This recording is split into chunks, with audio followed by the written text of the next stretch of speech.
Hey guys, how's everyone doing? This is the Sentinel watching over Geekdom, and welcome back to Sentinel Vlogs. It's the middle of December right now, and what better way to celebrate the end of the year than by looking to the future? Especially the future of Big Finish. Today, we will be talking about my top 10 most anticipated releases from Big Finish of 2020. Now, before we begin, there are a few things I want to just touch base on. Number one, everything I'll be talking about, there has been news on at some point. Big Finish has sort of slowly started talking about what they're going to release next year, and they haven't revealed everything. For example, if there are going to be early adventures next year, we know nothing about them. And what was the other one? But yeah, things like that. You know, just this list is based on what we've gotten news on at this point. Number two, everything, as always, is my own opinion, so if you disagree, feel free to start a conversation in the comments below. I encourage difference of opinion, and I encourage healthy debate. And finally, I'm not promising reviews on everything. You know, I will try to get reviews out on some of the stuff in this list as it comes out. It may not happen, but one thing for sure, will get reviewed. And if you followed my channel long enough, you probably already know what it is. And when we get there, I'll tell you if you were right or not. And hopefully, because nothing is out yet, there will be no long tangents. So hopefully this video will be briefer than what I normally put out. So without further ado, let's get started. One more thing I forgot to mention. This list is ordered from number 10, stuff I'm merely looking forward to number 1. Oh my god, I can't wait, so hyped, I already have it pre-ordered. So now that you know how this list is ordered, let's start off with number 10, The Fourth Doctor Adventures Series 9. In an unused take for this video, I started talking about the things I was looking forward to and ended talking about my concerns, which I felt led to the video being more cynical than I wanted it to be. So this time around, I'm going to try talking about the stuff I'm more concerned about and end on the stuff I'm looking forward to. Hopefully that'll make the video more optimistic, because we're looking forward to this stuff. So the Fourth Doctor Adventures, I would say in terms of quality, it's Big Finish's most inconsistent range. Like, the quality is just all over the place. You have a few good stories. The Trouble with Drax, The Antimatter is really fun, The Perfect Prisoners is phenomenal. You have some really boring stories, like The Beast of Kravenos, and a lot of it is just meh, just I don't care, like The King of Sontar. It's a good story, but it's just not as good as everyone hyped it up to be for me. But there are some things that Series 9 has going for it that make me optimistic. For one thing, Series 8. Series 8 was, for the most part, amazing. It's probably the best release the Fourth Doctor's Adventures range has ever had. Number 2, like Series 6, this will be set during Season 18, Tom Baker's final season, which, if you haven't noticed, I made the scarf. Season 18 is my favorite Tom Baker season. And unlike Series 6, though, I'm going to keep mixing those up, Series 9 is set in E-Space. So the TARDIS team for Series 9 will be the Fourth Doctor, Romana Dvorak-Trelundar, Lala Ward, K9, and Adric. These will be Matthew Waterhouse's first audios with Tom Baker. So I'm looking forward to that, because as of right now, as of only seeing his stuff on TV and still not having heard any Adric audios, I prefer Adric as a Fourth Doctor companion to a Fifth Doctor companion. Mostly because most of the problems I and everyone else has with Adric did not manifest until he was partnered up with the Fifth Doctor. And E-Space will be an interesting setting and should prove for some interesting stories, hopefully. Though I am kind of excited because one of the stories involves witches, and I love witches. And the final thing I'm looking forward to with Series 9, instead of the usual 8 or 9 stories that a Fourth Doctor Adventure series usually has, there's only going to be 4 for Series 9, but there's a reason for that. Let me give you some context on this. When Big Finish first got Tom Baker to agree to do the Fourth Doctor Adventures, one of his stipulations was, I'm not a young man anymore. I can't do full-length adventures. If you want me, you're going to have to do shorter stories. Now, on average, most Big Finish stories, like the main range or the early adventures, or the first or third Doctor adventures, and so on, most of their stories are 2-hour, 4-episode stories. Complying with Tom Baker's demands, the Fourth Doctor adventures were 1-hour, 2-episode stories. So, the Fourth Doctor Adventures Series 9 is going to be 4 stories, but they are going to be full-length stories. And I just imagine, because a lot of my issues with the Fourth Doctor Adventures were sort of how rushed they feel, so I imagine making them full-length stories is just going to be a huge boost in quality. Number 9, The Psychic Circus. This one will be a main range release. I believe it'll actually be February's main range release. Now, the biggest thing I'm concerned about is the Master. This story features the 7th Doctor, Sylvester McCoy, and the First Master, James Dreyfus. Now, before anyone says anything, this is not about the controversy regarding James Dreyfus. I have my own thoughts on it, and I'm not sharing them. My concerns are this Master just doesn't do anything for me. My issue with James Dreyfus is actually a lot of what my issues used to be with Michelle Gomez. I like the performance. The performance is the best part. But it's the material that I have an issue with. And like, it kind of started in the Destination Wars, but it still persisted in the Home Guard. They don't give this Master anything new, you know? It's just, Dreyfus has yet to leave his mark on the role. He's very bland. His Master is written very bland, because again, the performance is great. But no, his performance is... But there's just nothing new that this Master is bringing to the table. There's nothing unique about him. There's nothing that sets him apart from the other incarnations of the Master, and that's the issue I've been having with the Dreyfus Master. But other than that, it is a Doctor and Master story, and it'll be interesting to see how the Doctor so late in his life, again the 7th Doctor, will deal with the very first incarnation of the Master. Also, this tying into The Greatest Show in the Galaxy. I forget if it's a prequel, a sequel, or both. So, yeah, that's why this one ranks so low. It's very much a mixed bag in terms of my optimism versus my issues. Number 8, the new Countermeasures 2-parter, The Mavellan Maneuver and The Dalek Gambit. So my big issue with this is the presence of the Daleks. I've said this before, because of their sheer oversaturation and the constant nerfing they have each time they seem to face the Doctor, the Daleks are my least favorite monster in Doctor Who. But just because that's the case doesn't mean I dislike them. It's just the stories with Daleks have to work harder to win me over. You know, stories like Resolution or the Dalek Occupation of Winter. And that's really my concern with the Dalek Gambit in particular, because we're doing a Dalek story without the Doctor. And that's kind of... I don't like that idea, if I'm being honest, because, you know, the Daleks are the ultimate evil. Everyone in the Doctor Who canon says so, you know. Very few people have ever been able to defeat them. The Mavellans, the Doctor, the Time Lords. Very few have even been able to be on par with the Daleks. And I worry that having the new Countermeasures team face them is really actually going to do bad things for their reputation.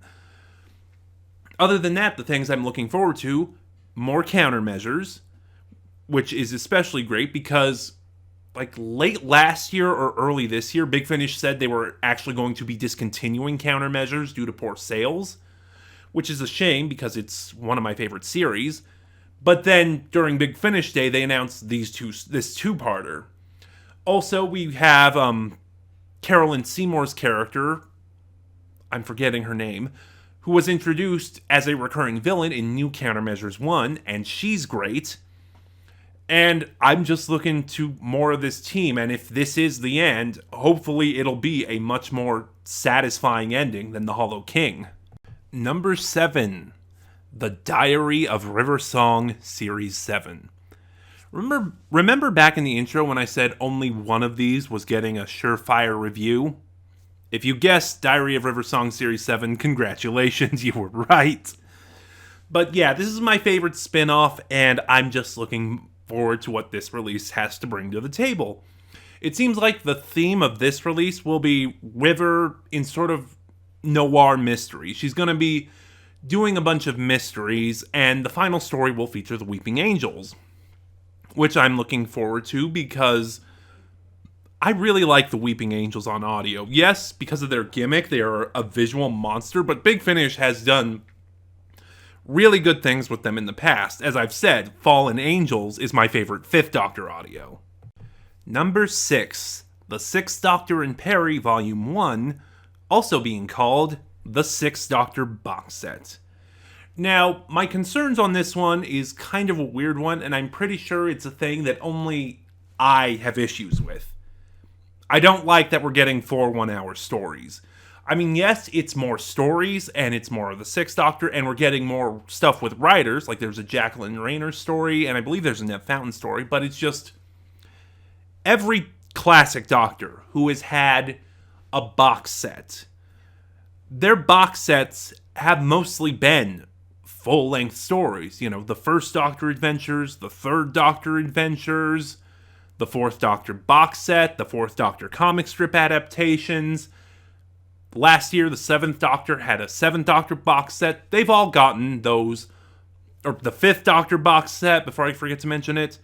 They've all gotten those full-length stories, and the Sixth Doctor is, while it will be the same time run, the same length of time, the Sixth Doctor is getting 4 one-hour stories, and I should mention also this is his second box set after the last adventure, and I would just like it if he gets a box set for it to be full-length stories. That being said, 2 of these stories are written by Jacqueline Rayner and Ned Fountain, 2 of my favorite writers, especially Ned Fountain. It features more of the Sixth Doctor and Perry, which is always a great TARDIS team, and I'm always eager for more Nicola Bryant. Like, prior to this year, the last thing we saw her in was the Ronnie Elite, so it's been a while. And I'm just really looking forward to seeing one of my favorite TARDIS teams back together, because I was unable to get the second Perry trilogy this year. Number 5, The First Doctor Adventures Volume 4. Now, the reason I'm looking forward to this is because the quality of the First Doctor Adventures is amazing. With each set, they keep one-upping themselves. Volume 1 was good and promising. Volume 2 was amazing and had what is, in my opinion, the best historical in these releases so far, with the Barbarians and the Samurai. And then Volume 3 was phenomenal and has my favorite sci-fi story from these sets and my favorite First Doctor audio, TikTok World. And they just keep one-upping themselves, so I have a lot of high hopes for Volume 4. I'm also really worried that they may be too high, but we'll see what happens. The 2 stories in this set, there is one that will see the Doctor, Ian, Barbara, and Susan returning to Skaro and facing the Daleks once more. And then the historical story will see the TARDIS team in Russia encountering, my mistake, the Romanov family. So it sounds like we got some interesting stuff going on here. And yeah, given how amazing the last 3 volumes were, I just can't wait. Number 4, Dark Universe.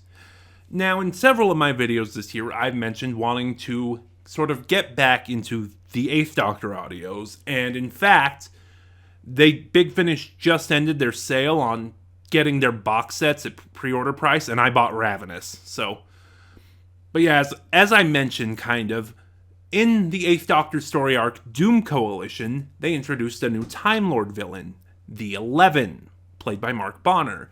And the 11 is a Time Lord with dissociative identity disorder. So every time he regenerates, he takes on a new face and new personality, but he's not in control. His previous selves still exist in his head. Like when I reviewed Legacy of Time, we met the 9. And anyway, the very first story of Doom Coalition, the 11, opened with a prologue.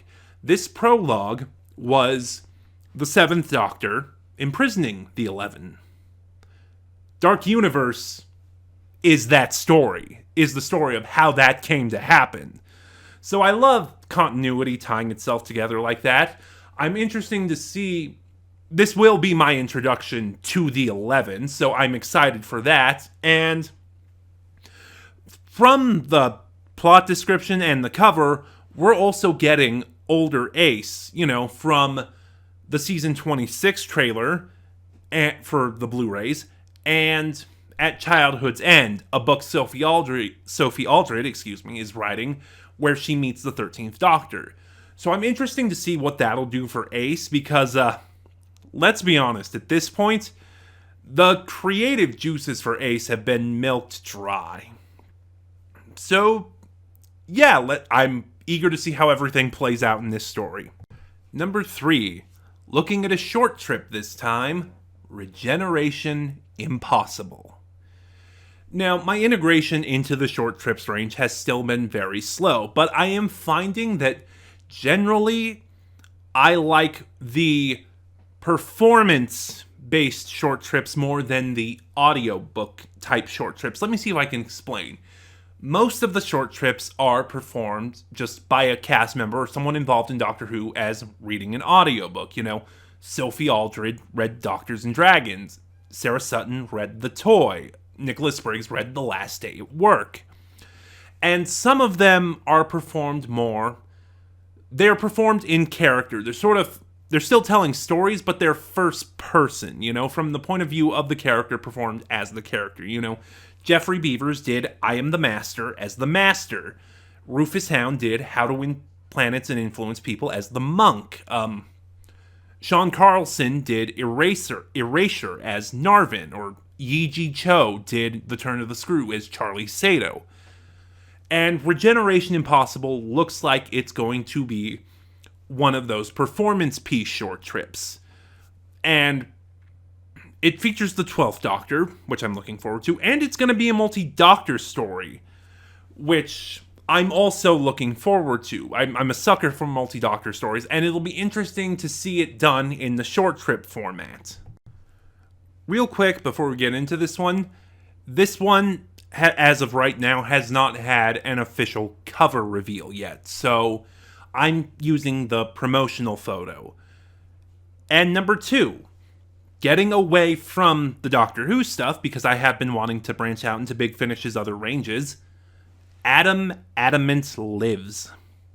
So Adam Adamant Lives is another sort of cult British series from the 60s. It only ran for 2 seasons.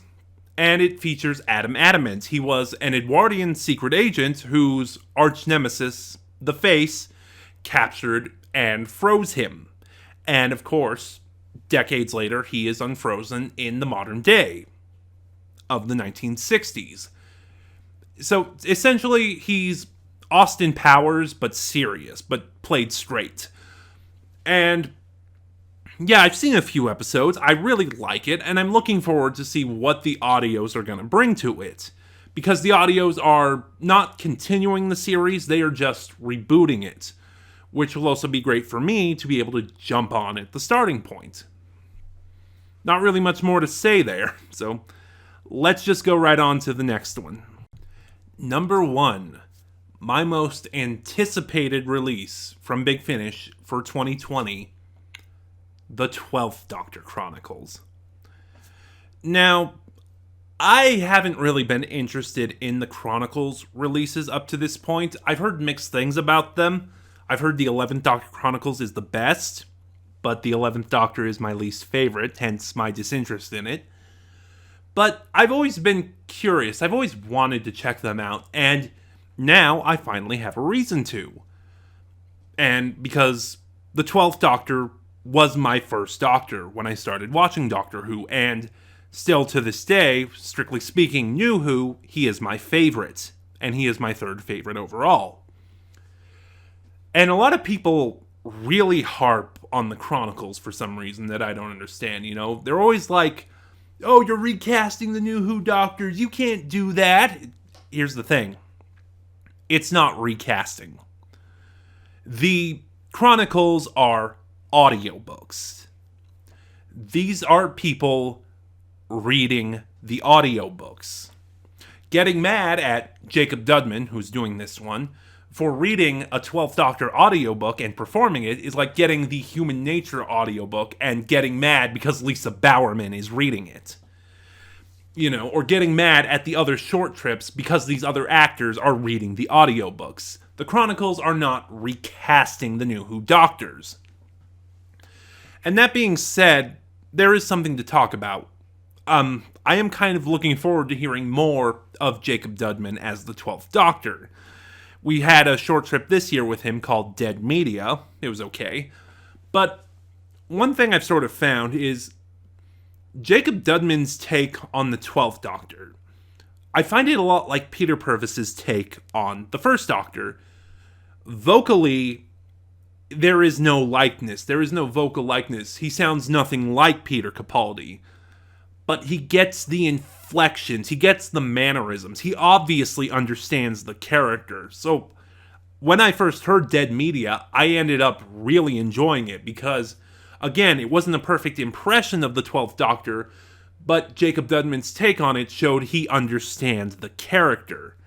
And again, seeing one of my favorite Doctors get this treatment on Big Finish, how can I not be looking forward to it?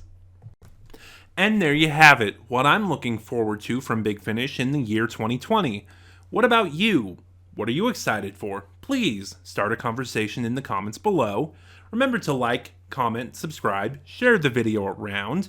In the description box below, you'll find the link to my Ko-fi where you can help support the channel, and you'll find the link to my Twitter where you can follow me and get updates on the channel. As always, this is the Sentinel watching over Geekdom, and I'll see you guys next time when I do my top 10 Big Finish releases of 2019.